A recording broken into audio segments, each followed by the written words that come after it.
Hey, Shimamura, you skip class pretty often, right? What do you do in the meantime?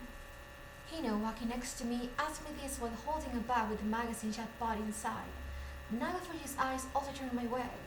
Though they were both the kind of students who would never skip class, it seemed that they were still sort of interested in it. Even so, there wasn't really anything for me to explain. Considering that the two were capable of combating drowsiness during class, nothing about my hideout will be attractive enough to tempt them down the wrong path. Although, that did kinda make me ask why I went there either. What do I do? Well, just kinda hang around. You know, sleep, lay around, do stuff on my phone. Playing table tennis wasn't one of the things I mentioned. What freedom, Hino said. She didn't seem jealous. We have a place like that in school? It feels like the teacher will find you wherever you want. Nagafuji seemed puzzled.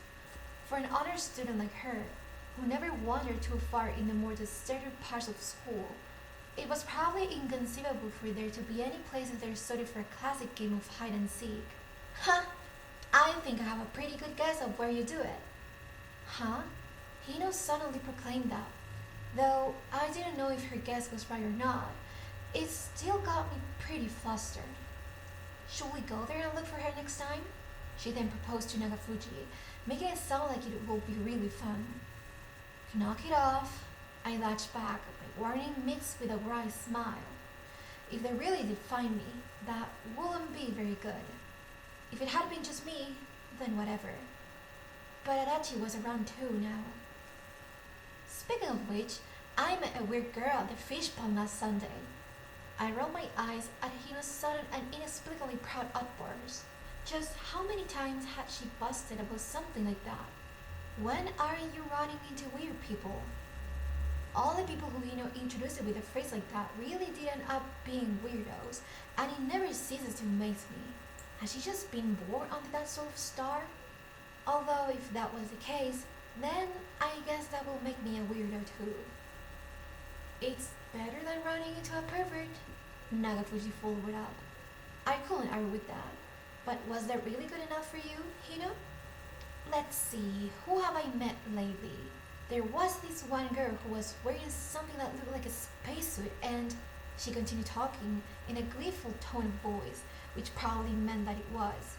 Well, as long as she was happy. Half listening to Hino's story about the weird girl, we made our way back to the school area and began our usual journeys home. As Hino and Nagafuji both came to school by bus, the bus stop would be as far as we went together. After that, it'd be me walking back home all by myself. Our family only had a single bicycle, and since Mom used it all the time, I rarely got to ride it. Mom had been the sports type in her youth and still went to the gym, and so the speed at which she pedaled was just out of this world. It was to the point that you could have used it for the source of an urban legend. Hey, look! As we passed by a gas station, Nina suddenly pointed at something in front of us. After making sure that we were looking, she quickly pulled her hand back.